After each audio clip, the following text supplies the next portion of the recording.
Good morning. This is Cecil and Blues. Thank you for joining me for another episode of the Indie Inbox. Today we are looking at the game Highlands, which is a new strategy game that was released on Steam today. And it's retailing for $14.99. There is a 15% opening week sale available if you want to take advantage of that. This was developed by Burrito Studios, this is their first game, and it was funded through Kickstarter late last year in September.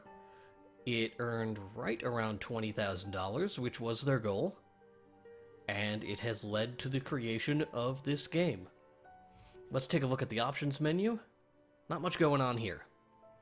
You get screen resolution, and you get some separate volume sliders, and that's it. There's a code if you were a Kickstarter backer. There's some additional content there, and I don't know what that is. The game itself is a 2D strategy game, and so you don't need a lot of graphics options for that. Everything is hand-drawn, and as we'll see as we get into it, it's real pretty. So, let's go ahead. I'm going to load this save game. I'm pretty sure that this is going to skip any story, and it does. Okay, good. As we progress here, if a story sequence comes up, I'm going to go ahead and edit that out of the video, because I feel like the story is very important in this game, and I don't want to spoil that for you. But I want to show off what the mechanics are like and how it plays. So what you're seeing here is the basic game board. Our objective is to clear out our enemies and retake our territory. So this is where we start. We're backed into a corner, and each location has an opportunity to generate resources. We are generating food at this location, and food is used to pay the upkeep on our soldiers, and also it's consumed in order to cast a heal if necessary. These starting people are main characters. If any one of them dies, it's game over, so we need to make sure to maintain them. This gray area here is the shield. Nobody can take over this territory as long as this shield is open. So what we're going to do is we're going to take everyone, and we're just going to leave, and we're going to start clearing up the spaces here. An important fact about how the world is revealed: when you go into a new space, anything that's adjacent to it gets revealed, unveils new enemies, and those enemies will aggro to you. So you want to be careful. You don't want to overextend yourself. And we're going to just start out here. This is the basic combat screen. Our health versus their health. The number of health you have determines how much damage you can do, and it's a dice roll. So he's only got 4 health. He has a chance to do very little damage. So we're going to roll our attack, and we easily beat him.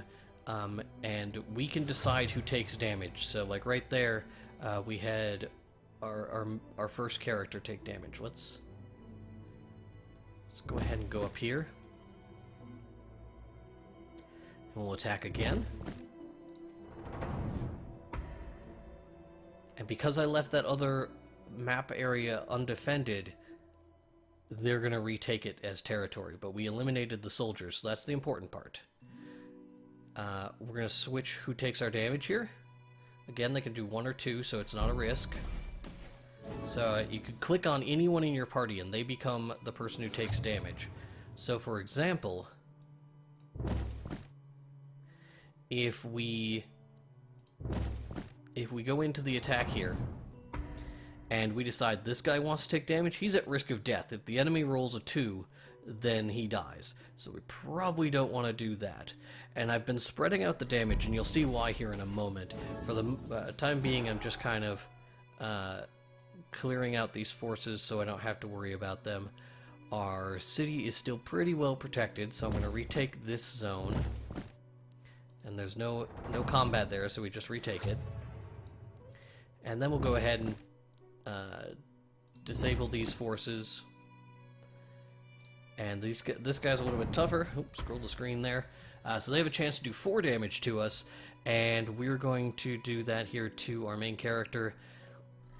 I wanted to make sure her health didn't drop too low. That's why I was spreading out damage elsewhere. Ooh, excuse me, hiccups. All right.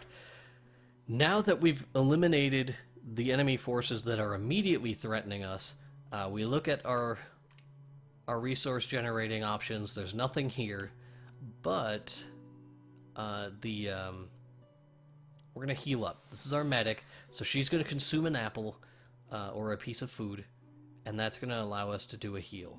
And she'll heal everyone here in the square with her. You can only do a heal when you are on a tile that you control.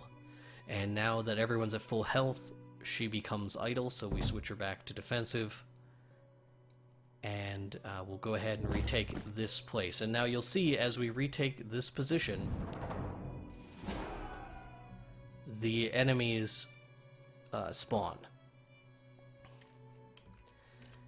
Or rather, like we unveiled this area. Now these two enemies, they could have attacked us earlier, but they didn't, because we hadn't unveiled their territory yet. So you want to be cautious when you're exploring. You don't want to like spread everyone immediately and unveil this, because it could allow you to be overrun before you deal with the enemies you've got on the screen. So we'll go ahead and take these,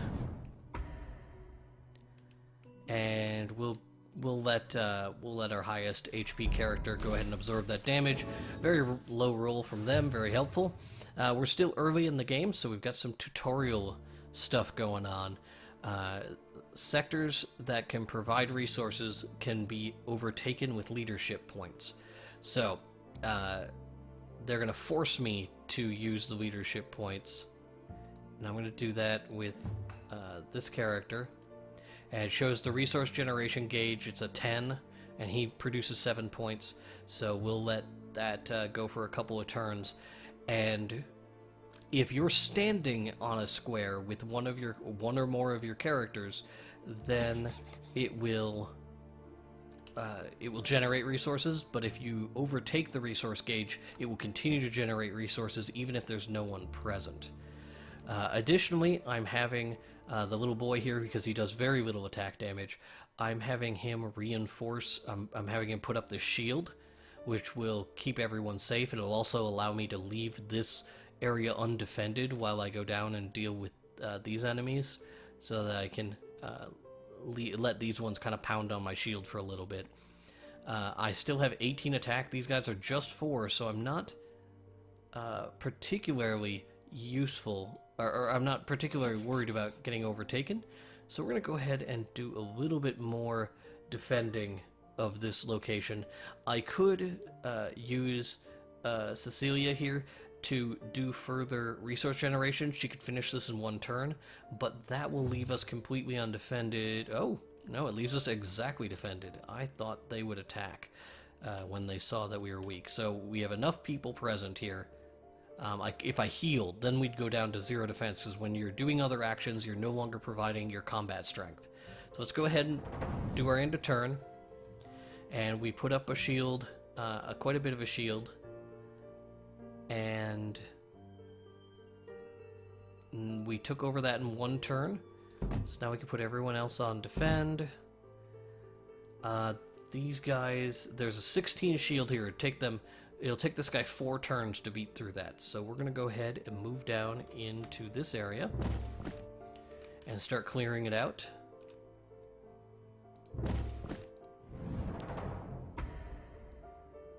And we have no problems with these enemies. This unveiled the rest of the island. There are 2 extra squares here. Doing this is going to cost me. Now, as a strategy, I can split my team and maybe send someone who's strong enough on their own. Maybe we'll do it like that. So 16 versus 8, 8 versus 4. That's pretty well done. So let's, in turn, each of these fights will happen independently. We're going to go ahead and let this guy absorb 1 to 4 damage. He does take 2, so now we got 1 to 2 damage. We'll go ahead and let our highest hit point character take that. No problem with that fight. Our second fight, 1 to 2 damage, no problem. We may have to swing a couple of times here, but it shouldn't be a risk.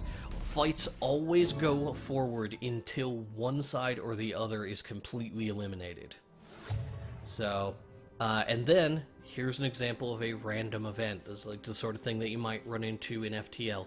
Eldritch is securing the sector when his attention is drawn to a nearby water well with a damaged pulley. Curious, he moves closer to peer down the well and discovers a dead body floating in the water. He realizes the water is no longer safe to drink, and the well must be sealed shut, even if it deprives the people of a good food source. He quickly reports back to warn his comrades about the contamination. The result is that we lost 6 food. Now, we still have positive food generation, and these 2 locations, or these 3 locations can generate food for us. And that might be valuable to us, but in order to do that, we're going to have to spend several turns building these up. And during that time, this guy over here is putting us at risk. So, what's the best strategy? Maybe if we allow these 2 guys to take this one location. It's not enough, is it? They only do 13.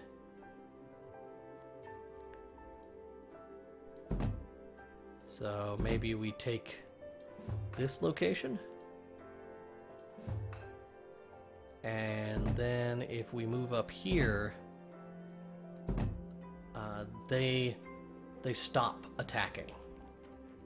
But on the other hand, if we come back here, we can have our healer character restore everyone to full from the combat we had. And now this sector has started to flash because it's at risk. Its armor is gone, and they will be able to overtake it. This is generating 2 food. I could linger here for a while. And, excuse me, I could travel to these other sectors and spend a couple of turns producing that extra food. I think I am not going to do that for the moment, because it's not a necessary resource for me. If I come up here and push forward, I'm going to have access to a new building. So let's go ahead and do that. And she is pretty safe in this encounter. Takes an extra damage, no problem. And now we've got a tavern. It's a level 1 tavern, or it's a tavern, and we're allowed to recruit level 1 characters. So we can recruit either a combatant who has a 6 strength. We can recruit a mechanic who has a 5 wrench skill, something that we haven't encountered yet, or at least encountered a need for. Our two boys in our party, that's their strength, and we haven't had a use for it yet. The leader does the conversions, not as strong as the main characters, but he can do it. And the academic is a healer. So, right now, we can't afford any of them. These things cost 30 points, and we only have 18. So we'll just go ahead and exit out of this menu. This section, though, generates resources. So if we spend a turn or 2 doing that, it's plus 7. So it'd take 3 turns to do it with just one of them. And we'll go ahead and also start fortifying a bit. I can do that without drawing aggro, so we'll go ahead and do that. And we have just been notified that in 4 turns, enemies will have reinforcements. During that turn, every sector will spawn additional enemies. Before wasting too many turns, or beware of wasting too many turns. Reinforcements will happen every 9 turns from now on. So, every 9 turns, the enemies get reinforcements, and how that works is every tile that the enemies control will spawn an enemy. So, the longer you take as you progress through the game, the more challenging the further points get. So you can't just hold back completely and just stack up advantages, because you will get overrun. And so you have to strike a balance between aggression and preparation. And right now I'm doing some preparation so that I will be able to properly recruit for later, and I wish that had only taken 1 turn Or 2 turns, rather. Alright, so next turn I think they get reinforcements. So what we're going to want to do is we're going to want to push forward and deal with this 10 guy before he gets anyone to help him. And he's going to do up to 5 damage. We really have to defend with our highest hit point character. Most other people have the risk of nearly dying. And you, by the way, if you haven't noticed, the withdrawal flag doesn't come up until after the first round, so you always have to risk losing someone in the first round. If you engage in an enemy force that's too tough, someone's going to have to die before you can run away. We're going to go ahead and maybe just let our second guy take a little bit of damage here. Keep the damage spread a little bit even. And here's the RPG elements. Our characters have gained levels. We've learned new abilities. Our mechanics have learned an ability that we can't use yet. It requires a workshop. There's no workshop. This is the first level after the tutorial. I'm deliberately showing this because I don't want to reveal any additional story. And it does mean that some of the mechanics are going to be kind of hidden. So, we can't use this right now. This group of 12, they're going to be a problem. This group of 10, he's going to be a problem.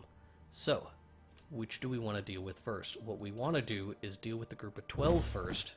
Let the 10 guy come down here. And then we can take him next. And the advantage of doing that strategically is that, oh boy, you know what, we're going to risk that. Oh, they rolled high. Alright. Alright, we're probably going to have to spend a turn healing. We learned a couple of new abilities, and there is all our new enemies. Now, interestingly, it did not spawn an enemy on the location that they just took from me, but they did spawn an enemy back here. So what this means is when we come back this way to deal with this guy, it will draw down there and waste a little bit of our time. So we should still be able to survive this fight, even though we've had some serious damage done to our guys. We're going to let our healer take the first hit, I think. And it was a big hit. Then we'll let our tanker type character... Oh sure, now we roll a 10. And we'll go ahead and clear this guy out of the way before he causes any more problems for us. And we had to come back and take this position anyway. And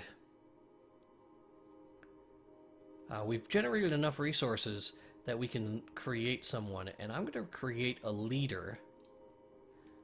And then I'm going to send that leader down to these past locations. And I'm going to set her to take those over. And it'll take her 3 turns to take those, but it's better than sacrificing my primary army. Primary army is going to have to do some healing.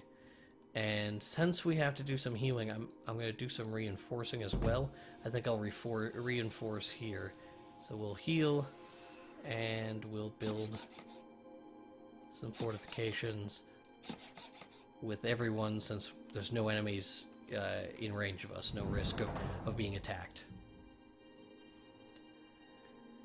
And we're still not at full health, so I'm going to heal again, and we'll build up a little bit more protection.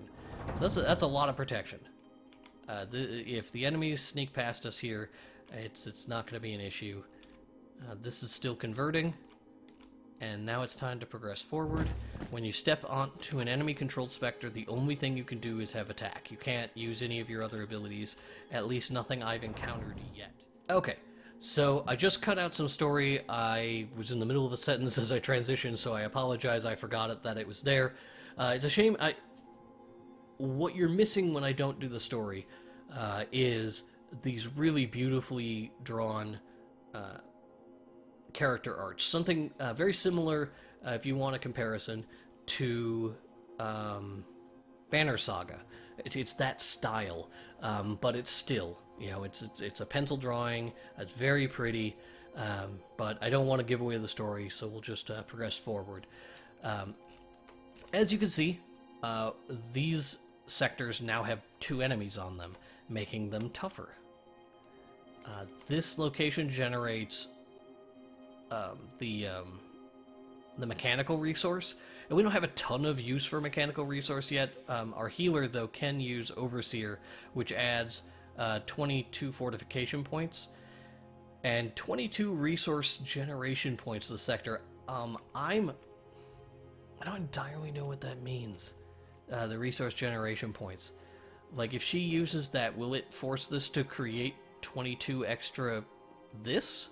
Because if it does, then isn't that, like, undo, like, the cost of her doing the ability? I don't know.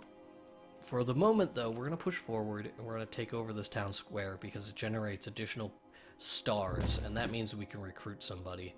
Has this been taken yet? It did. Okay, we're going to go over here, and she's going to start taking that spot. And then 3 turns, she'll have that for us.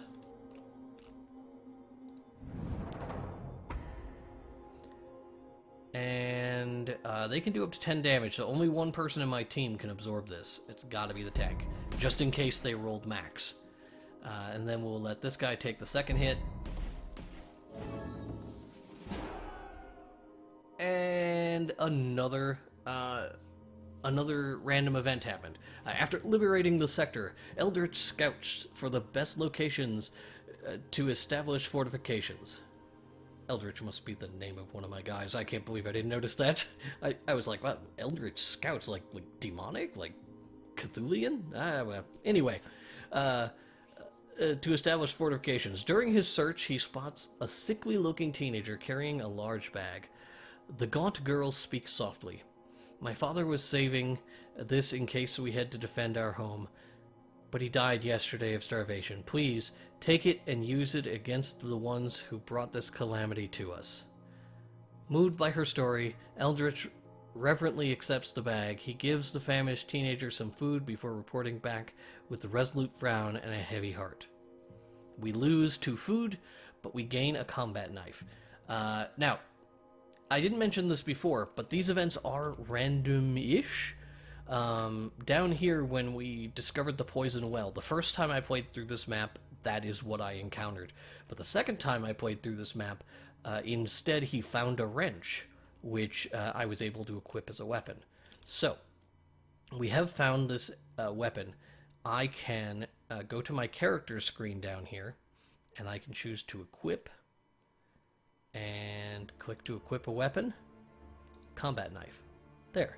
Now she has a combat knife. Her strength has increased. She'll be more useful in combat, and more importantly, that item will carry with us into the future of additional maps. Anything in your inventory is lost between maps. You are only able to take a certain number of party members forward. At the beginning of the game, you are able to take 7 people off of this map with you. So if I recruit any more than 2 people out of this barn, or I'm sorry, out of this tavern, I will only be able to take 2 of them with me, which is an important thing to keep in mind. Now, we're kind of in a tight position here.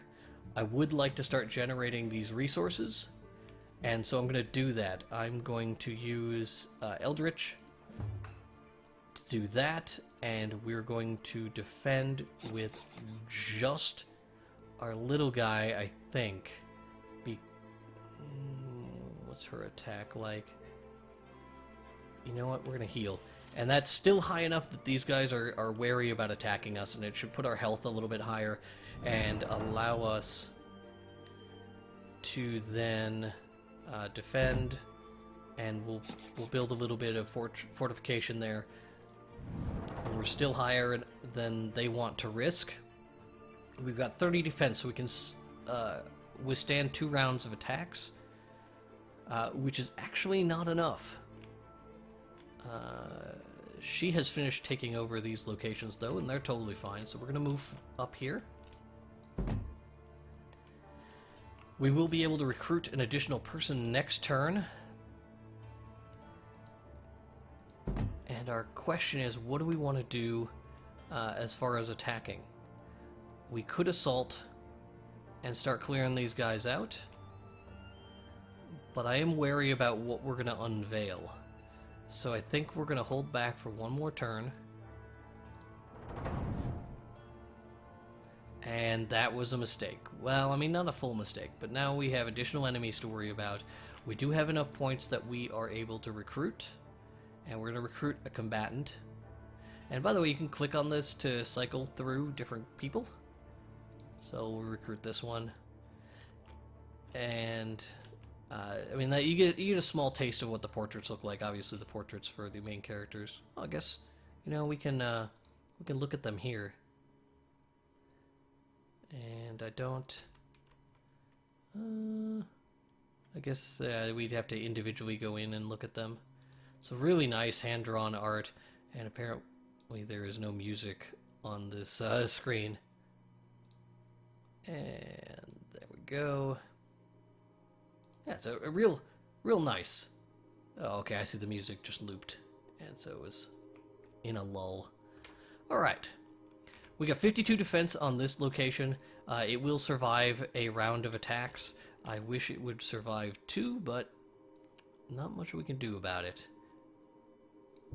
So let's attack here and see what happens. This will do up to 9 damage. We've got to defend with our character with the highest hit points. If they rolled a 9, anyone else could possibly die. Alright, now, here's where we wind up in a problem. These guys are going to move through the city, so we have got to make sure that they don't overtake us.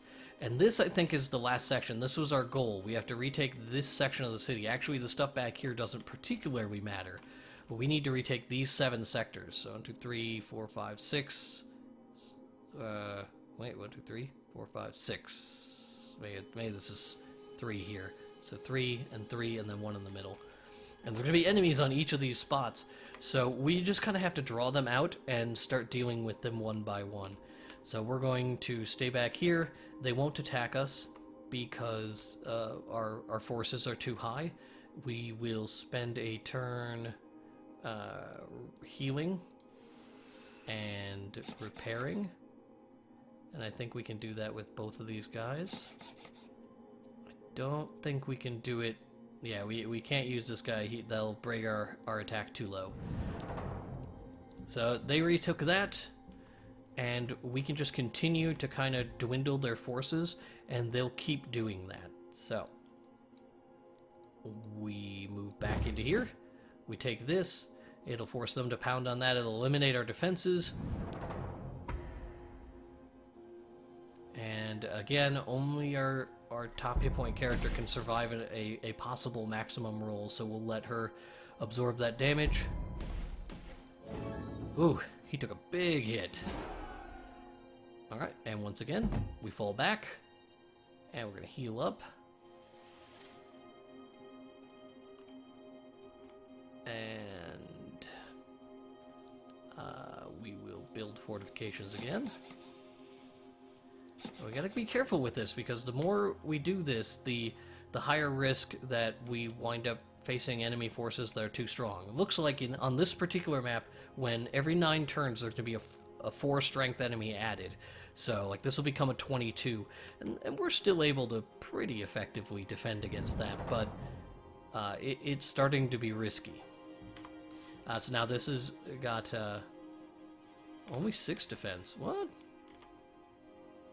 Oh, what? That was weird. Did they attack us? They must have attacked us. My strength must have been too low. They must have felt brave enough to attack us. So we're going to do that again, because 6 isn't enough to defend there. So, oh, she is idle, so we will put her... You know what? Let's consume the resource here, and we'll see what happens here. This generates stars. Look at our resources. We got 32 leadership, we got 78 food, and we'll have 0 scraps. And this will build us a ton of armor on this location. Boom, it's up to 50. And we got 6, 8, yeah, I don't know. I don't know what the resource generation part of that power is. I don't know that it actually does anything. Maybe it's a particular resource that we don't have access to yet. Because we are now... Oh, well, I probably should have brought him forward a while ago. Because we have enough leadership, we can bring out someone else. And I think I'm going to add an extra medic to our team. And it looks like there's only a few different art styles for these guys. We'll go ahead and take her. Can I put her on this square? I can. There's, I don't know if there's a limit to how many people you can have on a square, but I have not exceeded it. Now with 50 or 50 armor on this location, we have no problem assaulting this team. And once again, with 9, the only person who can absorb it is our highest hit point character. She only takes 5, which is great. They one-shot it, which is awesome. I am going to leave behind my my leadership person who can do that, and then we're going to jump up to here. This will uncover another spot on the map, which will leave us exposed. But it should be in a good way. Once again, she is in risk. Now we're going to have to retreat and heal.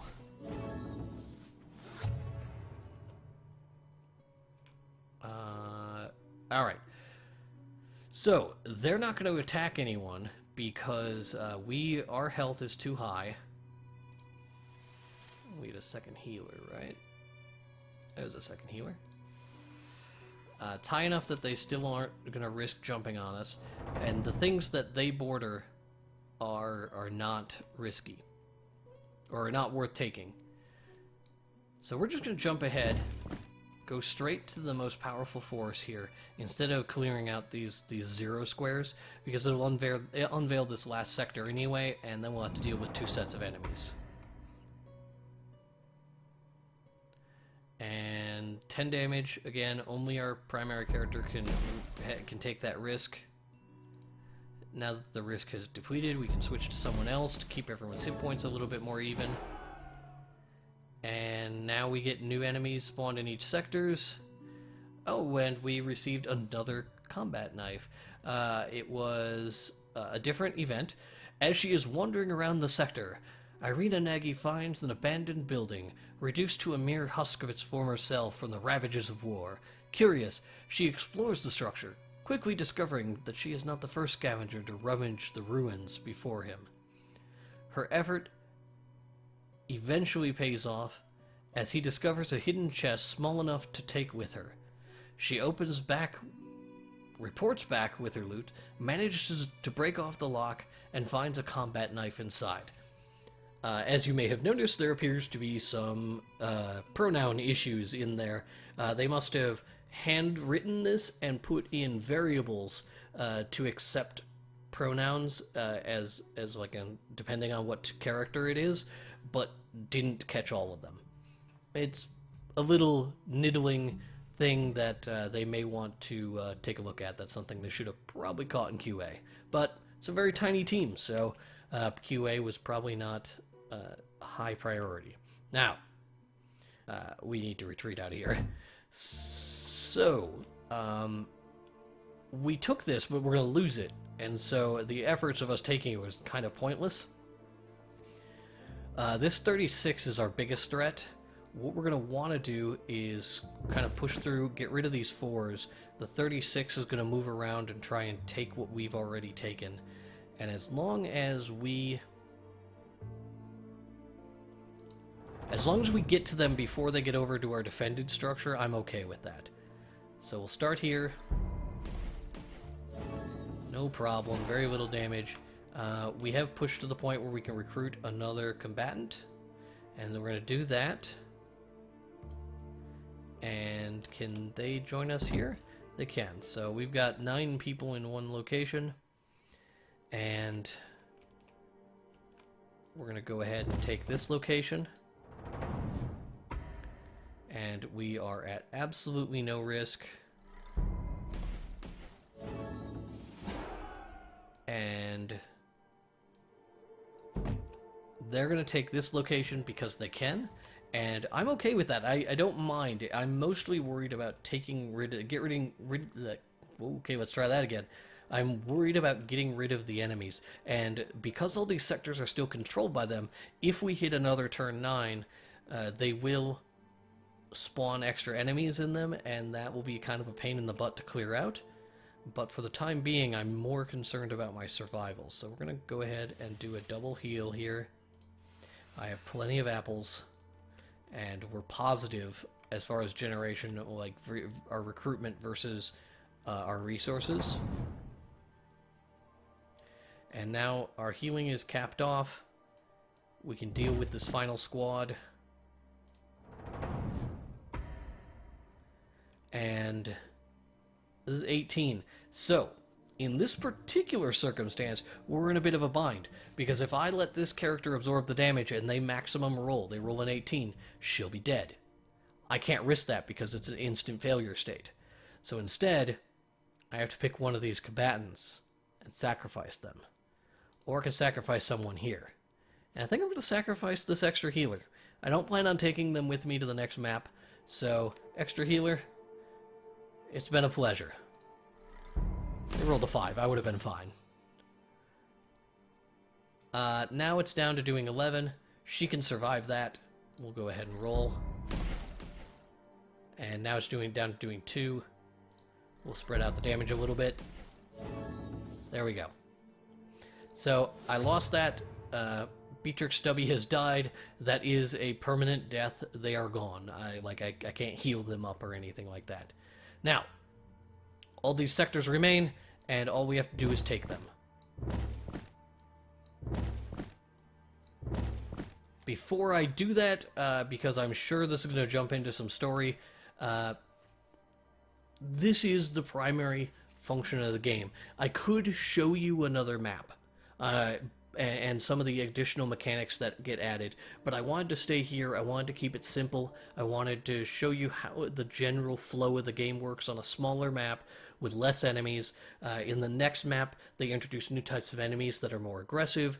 They introduce the factories, and it occurs to me that one thing I definitely want to do before I move forward is maybe equip our one-armed guy here with a knife, which, you know, I guess he could use it, but he's got that cane. I figured that cane would be already equipped. Oh well. So those are the only items we have. I don't want to risk leaving them behind because they're not in anyone's hands. Now, the art in this game is amazing. The music is very pleasing. There's a reasonable variety. But not a ton. But it's very pleasant and soothing, and it's easy to forget it's there. It was, in fact, not there for that last sentence. Oh, excuse me again. Man, I just get the hiccups every time I try and talk about these amazing games. The combat in this I like quite a bit. It's a little bit more complex. There's a little bit more to it than in the last game we looked at, Hero Generations. It's still just a dice roll, your maximum attack versus their maximum attack, but it is dependent on your remaining health.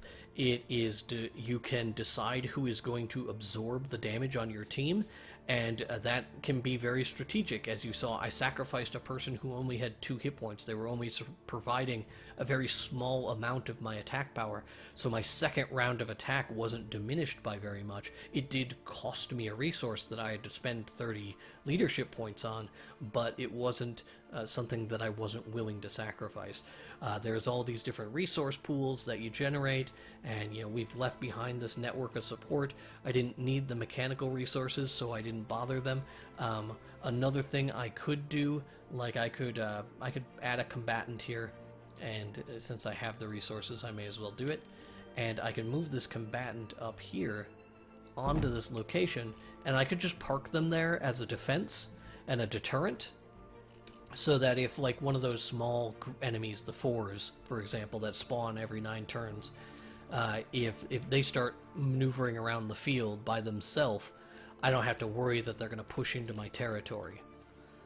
And because that can happen. You can get surprised that one of those little 4 robots can get behind you and just start going through your entire network of support and eating it all up while you're not watching.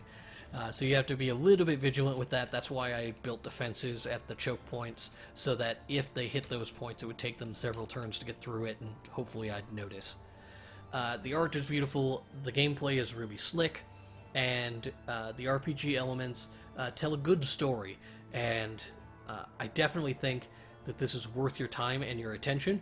So if this is your type of game, if you'd be interested in checking it out, I definitely suggest going to the Steam page, take advantage of the 15% off, look more into it. If you're not positive, they have some videos up on there. But I say go for it. I really like what I've seen so far. I've played about 3 maps in, and they have been quite a lot of fun. And I like the story and I like the art. I don't know what else I can say about it. The gameplay should hopefully speak for itself. So once again, thank you for tuning in for this video. If you found it helpful, please hit the like button. You can subscribe to my channel, and that way you will be notified when new videos go up. I do plan on producing Indie Inbox videos at least once a week, but I would actually like to ramp that up quite a bit. If you have any suggestions on how this format could be improved, go ahead and throw it in the comments. If you have any comments on this game, if you'd like to know more, if you have questions about my experiences that I didn't cover in this video, ask it in the video down, or in the comments down below. I'd love to answer them. You can find links to the developer's main page and the Steam page in the video description. And if you're interested in following me and what I have to say about random things, you can follow me on Twitter at itsboats. Once again, I thank you for tuning in, and we'll catch you next time.